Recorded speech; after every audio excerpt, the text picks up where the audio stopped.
Welcome to Bills in Business. I'm your host, Laura Carr, co-founder of USLege, where we empower businesses, policymakers, and advocates to navigate the complexities of the legislative world with AI. Today, I'm thrilled to welcome Glenn Hammer, President and CEO of the Texas Association of Business, for Hammer Time. Glenn has made it his mission to visit more local chambers of commerce than anyone else in the world, fostering connections between small and large businesses and lawmakers from all political backgrounds. Before TAB, Glenn spent several years at the Arizona Chamber of Commerce, where he championed efforts on tax reform, education, and international trade. He was very instrumental in advocating for the US-Mexico-Canadian agreement and topics that are really in the forefront of today's conversations. On top of all this, Glenn's deeply involved in the broader business community, serving on the board of the U.S. Chamber of Commerce, chairing its Committee of 100. And today it will cover everything from proposed tariffs on Mexican, Canadian, and Chinese goods to the future of what this all means for the economy. Thank you for coming on. Yeah, Glenn. no, thank you. Good to be back on. I know. We've had so much happen since we were last on the first podcast. So very excited to have you today and talking about, tariffs. Everyone I was talking about said, get rid of any questions. Just say tariffs, go.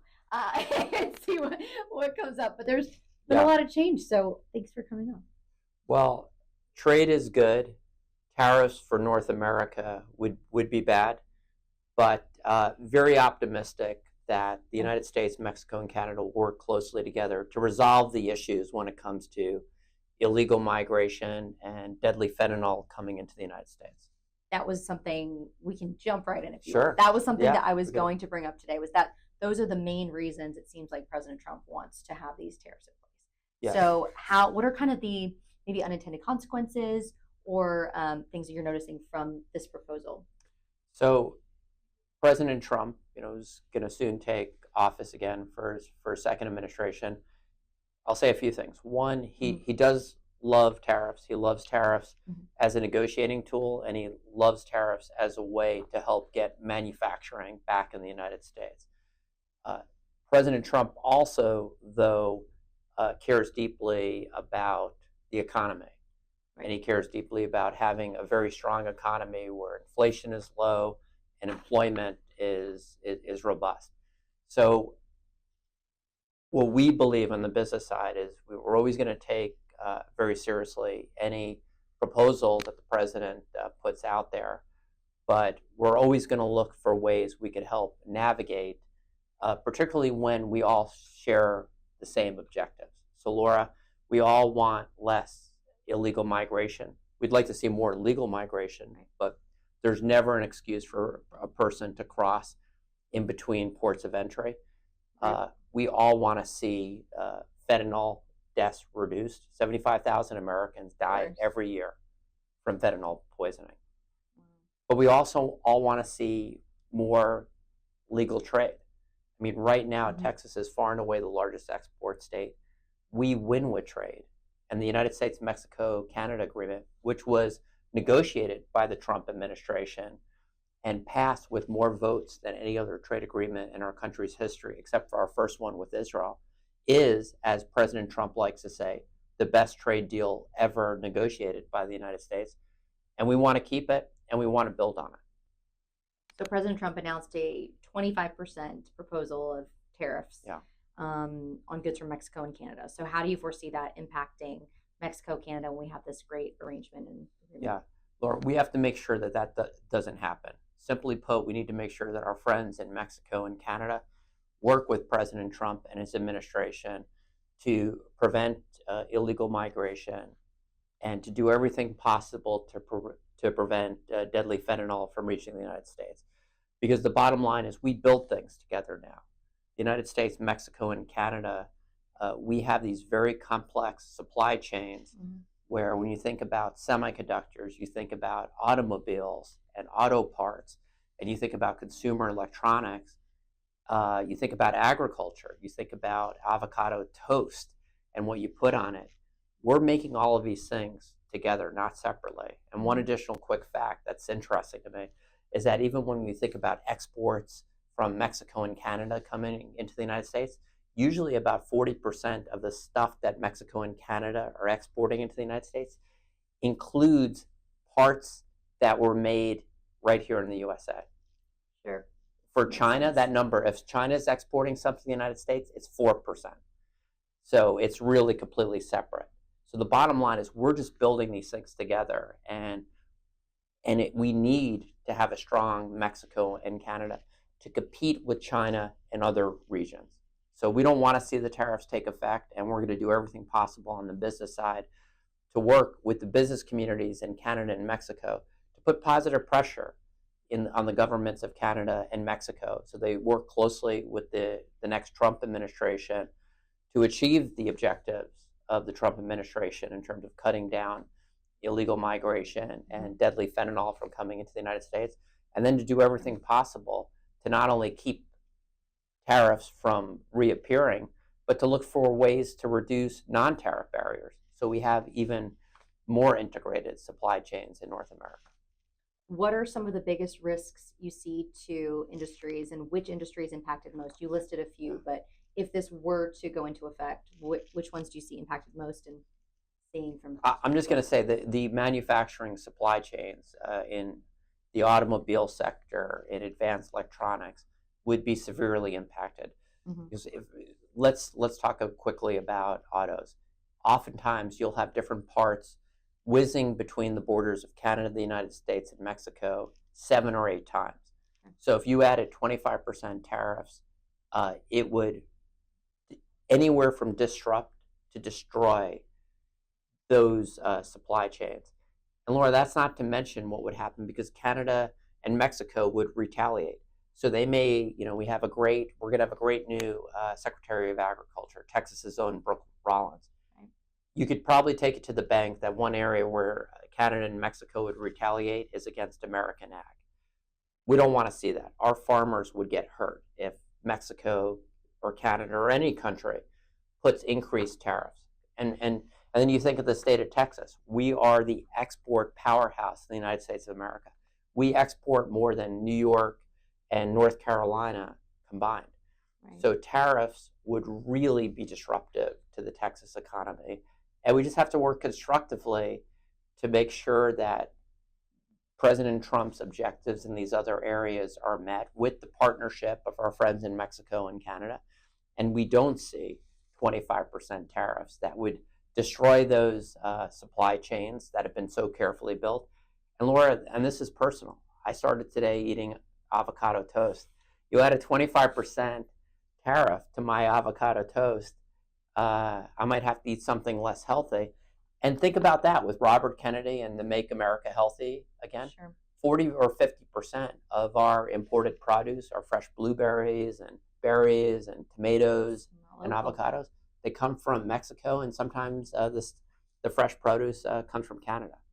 Sure. And everything's already very, very overpriced. So as we talk about inflation, so if you added these tariffs to cars and trucks, because so many vehicles, again, with a lot of American U.S.-made product, comes from Mexico or Canada, it would mean thousands of dollars more for the autos and trucks we drive around.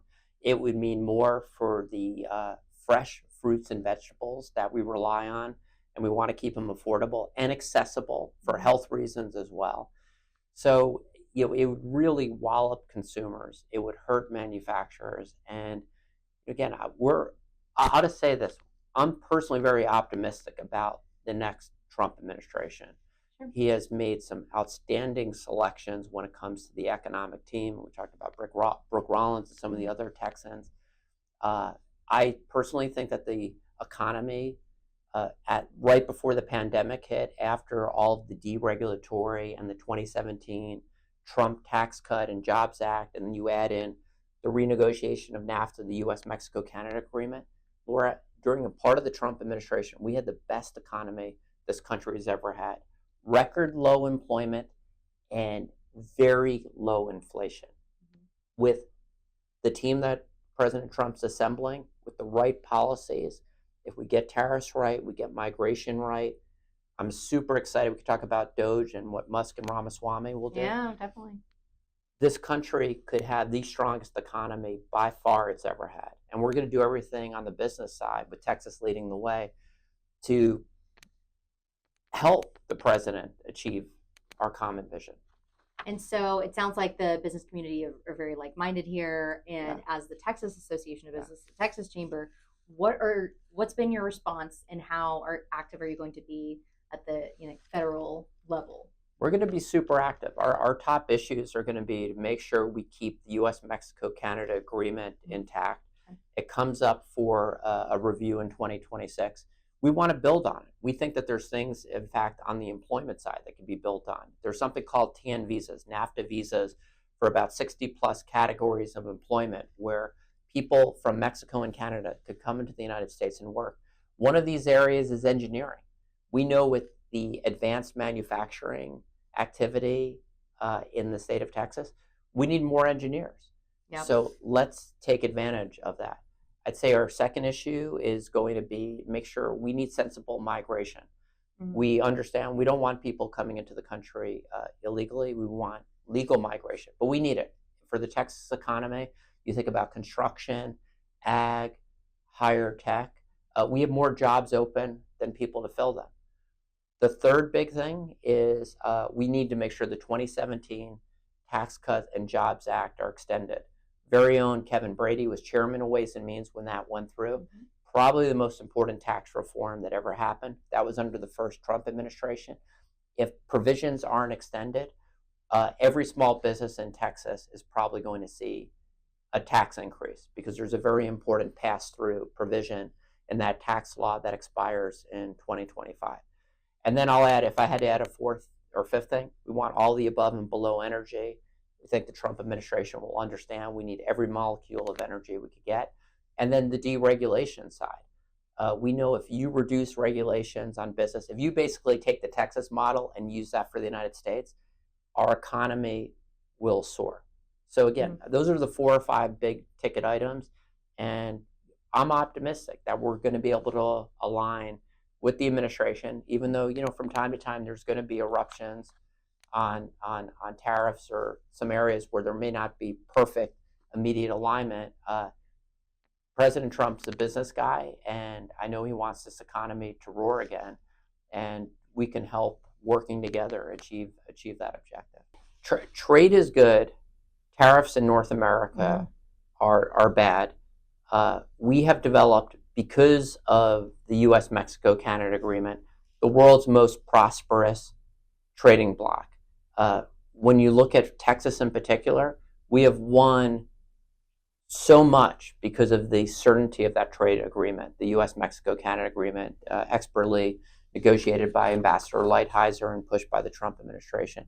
Every Texas member of the congressional delegation, from right to left, voted for it. So it was a great trade deal. Let's build on it. We understand that the president is more tariff friendly than most presidents in the last 80 or so years, but we're confident we can navigate that. And there are some areas where countries are not treating the United States well, and they're not reciprocating our open market where tariffs are appropriate. But the fact is, for Canada and the United States, these are open markets. We're building things together. And let's build on, President Trump says USMCA is the best trade deal ever. We agree. Let's make it even better. Well, one thing I should have said, it's all working. The higher tariffs that were put on China and the USMCA, what has this meant, Laura? Mexico is now our top trading partner. Canada is our second top trading partner. Canada, our greatest rival from national security and economic security, has slipped to third and is dropping. That's a good thing. That's working. That's a win. So I speak before a lot of Texas chambers and crowds. No one is upset that China has slipped to the third top trading partner in the United States. It is working. So let's build on that success and make our supply chains even more integrated so that we have better jobs in the United States and in Texas. And we could achieve that. Are you for a 10% tariff on Chinese imports? That's something that President Trump has also suggested. I think we have to look carefully at that. We do export, Texas exports a lot of hydrocarbons to China. In the past, we've also exported a lot of agricultural goods. We also have some of the most sophisticated semiconductors that might not be able to be exported now for security reasons. But we need to be careful. Tariffs. I'll say this: China has not lived up to the deal that President Trump signed during his first term in office. So if China doesn't live up to its deal, I would say additional tariffs are appropriate, but we need to be careful that we're not harming good Texas and American businesses that are exporting product to China. But it's far more justified in terms of China. For the U.S., Mexico, Canada, let's work together as friends and allies on immigration and illegal drugs. But let's keep the area tariff free, and let's look for ways to even have stronger supply chains so that we have an easier time competing with China and other regions of the world that are working together. The EU works together. So for the United States, I'm talking America first. For America, if you just care about the United States, and obviously the United States is our core, that's what we care about in Texas. We need a strong, integrated North America, and we're going to do everything we can to make that case. And again, it was President Trump that negotiated the U.S.-Mexico-Canada agreement, and I just give him a tremendous credit for a job extremely well done. Sure. And shifting gears a little, you mentioned DOGE and the Department of Government Efficiency, Elon Musk's role in that, a Texan. So I would love to get your thoughts on that. Well, when you look at what Elon Musk has done, it's remarkable, and he is a Texan, and I think it's appropriate to say he also moved, from California to Texas. And you look at all of his different companies, whether it's Tesla, the Boring Company, SpaceX is an extraordinarily important company in terms of space and national defense, Neuralink, all these different companies. Now X being located in Bastrop, Texas. One of the things that that Musk has done extremely well is he runs these companies very efficiently, and he runs them. Obviously, he's the world's richest man, so he runs them successfully. You look at the federal government; it is bloated, and we still have thousands, tens of thousands of federal workers that are not showing up every day. So I'm excited. I think it's a very positive thing that Elon Musk and Vivek Ramaswamy are going to be looking across the spectrum and making sure that these positions are warranted. And Laura, I think that there are probably easily tens of thousands of federal employees who are not really producing much and may actually be getting in the way of private industry that's looking to produce for the economy. So I think that this is going to be the biggest successful effort in our nation's history to cut government waste and to free up the entrepreneurial spirits of the private sector. That's a really fascinating way to look at it. I know that a lot of people have had concern or worry of especially around DC, Maryland, Virginia area, of this potential layoffs or cuts. And what do you see as far as any repercussions? They should be worried. No, Sure. seriously. But I think Ramaswamy has made it clear that any sort of reductions, they'll be generous severance packages, which are important. But we're taxpayers, and we have a $34-35 trillion debt. And the bottom line is, for all of these valuable things that we need the federal government to do, like national defense, so that we're a safe country, we have to get government spending under control. And the bureaucracies that have grown up in the DC area are way beyond what was originally envisioned. So I think there's a few other things that are going on that are going to be important. Congress needs to be much crisper and more aggressive in the legislation it passes, meaning don't just give to unaccountable bureaucratic agencies a charge and let them just build up all sorts of rules and regulations that are far and away beyond probably what Congress envisioned. Laura, what I'm also excited about is that I am positive that President Trump will put in far better people in important entities like the Federal Trade Commission, like the Securities and Exchange Commission, because when you think about the past administration, this current administration, the Biden-Harris administration, has been the worst administration in the history of the United States in terms of overregulating. It is sickening. And what this has done, and I'm going to draw a point to the VC who's now going to be the VC who's now going to be the VP in J.D. Vance. You think about venture capital and entrepreneurial activity. We need to make sure we're going to have a great administration that understands venture capital, that understands entrepreneurial activity, that understands the importance of growing companies, including yours, to have opportunities in the open market or to be acquired. And the bottom line is people like Lena Khan at the FTC and Gary Gensler at the SEC have been extraordinarily anti-VC, anti-small business, anti-entrepreneurial activity. And I'm excited that the Trump administration is going to come in and put people who get good policy so that our small companies, our entrepreneurial companies can grow and don't die because they can't have any sort of liquidity events. I love that optimism for the workers there in Washington. I think there's a lot of opportunity that comes from this too. That's great. Yeah, and I also think that they're looking at removing some of the civil service protections for government workers. I think on the federal level, that's wise. For those that are performing, they should have a chance to earn more. And for those that aren't performing, just like in the private sector, they should go bye-bye. I also, personally, I think the ideas of having some of these agencies go outside of the DC Beltway area would be good. I mean, Interior probably would belong in a place like, say, Colorado. Energy, Texas is the energy capital. Move it here. So I think that this administration is going to be far more disruptive than people understand, but in a very, very positive way. And at a time with a $34-35 trillion debt and a government bureaucracy that is way out of control and that harms the private sector, the job creators, the people that are creating wealth and opportunity for Americans, this is going to be a terrific reset. I think it's going to be morning in America again, if I had to predict the next 4 years. Sure. Well, as long as we don't go overboard on tariffs, it'll all be good. Yes, make sure to remember. Well, for Thanksgiving, I went to Houston, and so was driving back through Bastrop, and we actually did a wrong turn and drove through the Hyperloop area.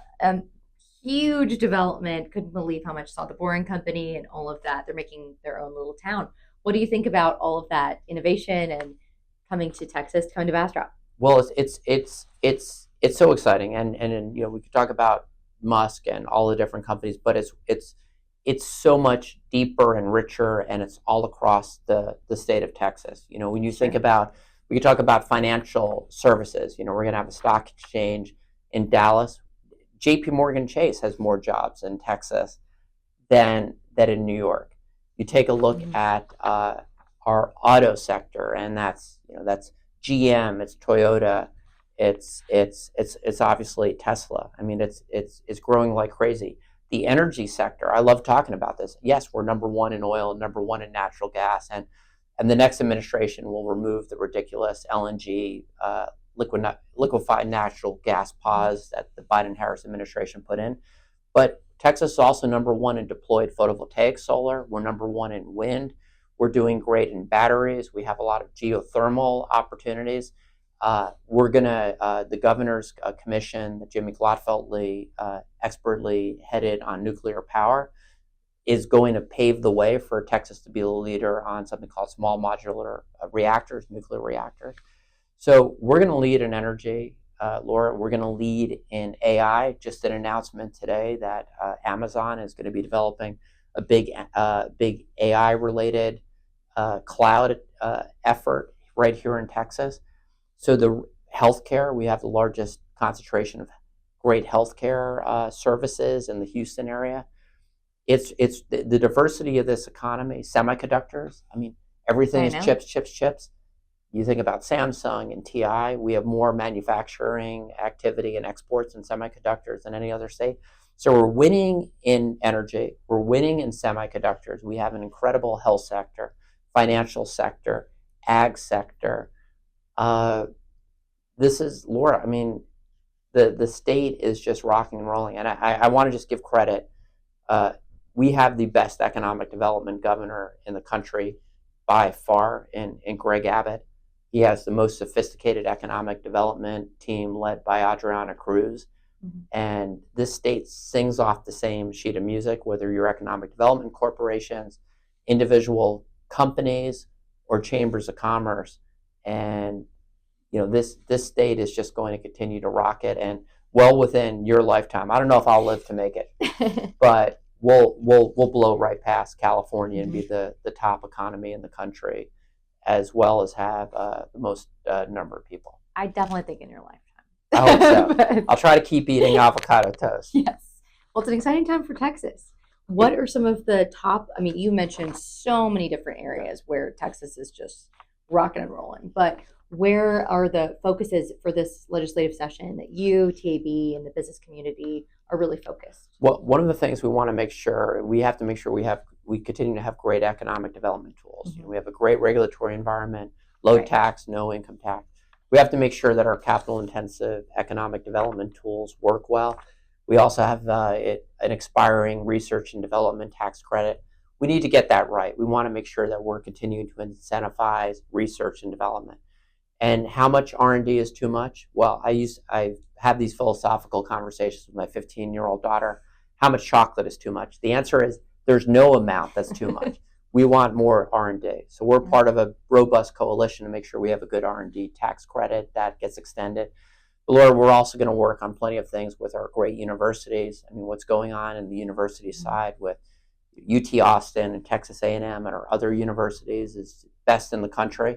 Our community college system, we're the only state that added $650 million new dollars tied to performance-based. It is the best model. So what does that mean? When our community colleges earn more, they're providing credentials of value to our companies. We're going to continue to invest in infrastructure. We're probably going to have a $20 billion surplus. We have a great controller in Glenn Hager who expertly manages the state's finances. So we'll invest more in energy, in water, in broadband, in roads, in ports. And we'll do it in a bipartisan fashion, which is sort of refreshing. Can you talk a little bit more about your role at TAB?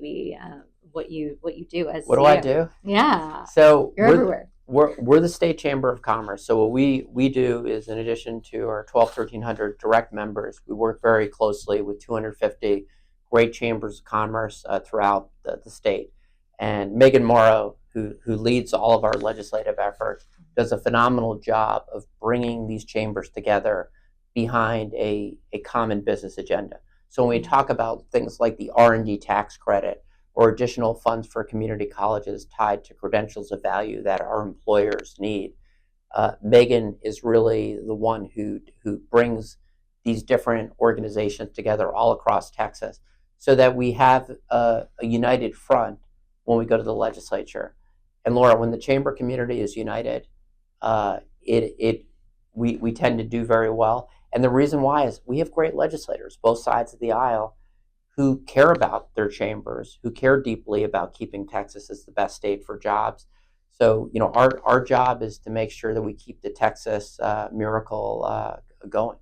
Absolutely. That's awesome. Yeah, you do a lot. And your team, Megan, shout out to all your team. You have an awesome group. And our Tech Means Business platform, which Megan also runs, which has over 100 major tech companies and chambers, and those really interested in making sure we get privacy legislation and AI legislation right. I do want to say, and particularly given your business with TXLege AI, which we love, which everyone should have, if it is the best, most sophisticated tool on the market by far. Thanks. We need to make sure that our regulatory environment is light and right. And I just want to commend President Trump for saying he's going to rescind President Biden's overbearing executive order on AI. It's very clear that this incoming administration, Trump administration, is going to have a very light regulatory touch when it comes to AI, because the United States has to make sure that our private sector has the flexibility it needs for the United States to be the leader of AI. We cannot let China be the leader. And if we overregulate, we're at risk of harming our national security and our economic competitiveness. And I'm also going to say we're thrilled that Senator Ted Cruz is likely to be the next Senate Commerce Chair. The Senate Commerce, U.S. Senate Commerce, oversees 40% of the U.S. economy, including AI, including space, including transportation, the FAA. And Senator Cruz has made it clear in some of the writings that he's put out that he supports a more open situation and less regulatory heavy approach when it comes to AI. We have to get this policy right. And while there certainly will need to be some guardrails and rules of the road, we need to make sure that the private sector can do what it needs to keep the United States on top. And we can unleash AI for a lot of good uses, whether it's to cut government waste or more efficient healthcare. We're confident that the private sector responsibly could make sure that we lead the world in AI. And Laura, we want to make sure Texas leads the United States when it comes to AI deployment. We're well on our way to doing that, so it's an exciting time. Overall, do you think that the consensus from the business community is optimistic for this new presidential administration? Extremely optimistic, yeah. Again, there's some areas there's always going to be turbulence. Look, I don't always agree with myself on 100% of stuff. We're always conflicted. But this is why we should be very optimistic. We have it now. It's a unified government. It's a pro-business Senate. It's a pro-business United States House of Representatives, and it's an administration that is focusing on jobs. And also, you think about Texas, that they understand the importance of energy production. They understand the international competitive landscape. And I'm also going to give President Trump a ton of credit for recognizing the economic and military threat of China. Before his administration, there was a consensus that China was basically a benign country that did not threaten the United States from an economic or national security standpoint. He changed that. And to the credit of the Biden administration, they continued those policies. So one other area I want to point out where I'm extremely optimistic, you look at the Middle East, one of the things President Trump and his team deserved a Nobel Peace Prize for the Abraham Accords. It's the most important thing that's happened in the Middle East in 50 or 60 years. And the Abraham Accords, what it did is basically it took Israel and 4 or 5 key countries in the Middle East, most importantly for the agreements, the UAE, and it created a dynamic where there would be a warm peace, where it wouldn't just be not being at war, but actually trading. And I'm going to tell you exactly what's going to happen within the first year or two of the Trump administration. Saudi Arabia is going to join the Abraham Accords, and the Middle East is going to become one of the more stable and prosperous regions on the planet. So the Trump administration is going to build on the great success of the Abraham Accords, bring Saudi Arabia in, and we're going to have a much more peaceful and prosperous Middle East, and by extension, a safer world. So there's a lot of reasons to be optimistic. That's great to hear. Glenn, we covered a ton of areas today. Is there anything else you'd love to discuss before we wrap? We're just, it's a great blessing to be in the state of Texas when all of this is going on. Right now, we have, I used to say we have the strongest economy in the country, and every fact bears that out, from all the economic development awards to the most jobs created. But then you look at the fact that now we're a $2.6 trillion economy. We're the strongest economy on the planet when you take a look at the growth of our GDP and our jobs. But now that SpaceX is going to be headquartered in the state of Texas, I like to say we have the strongest economy in the galaxy.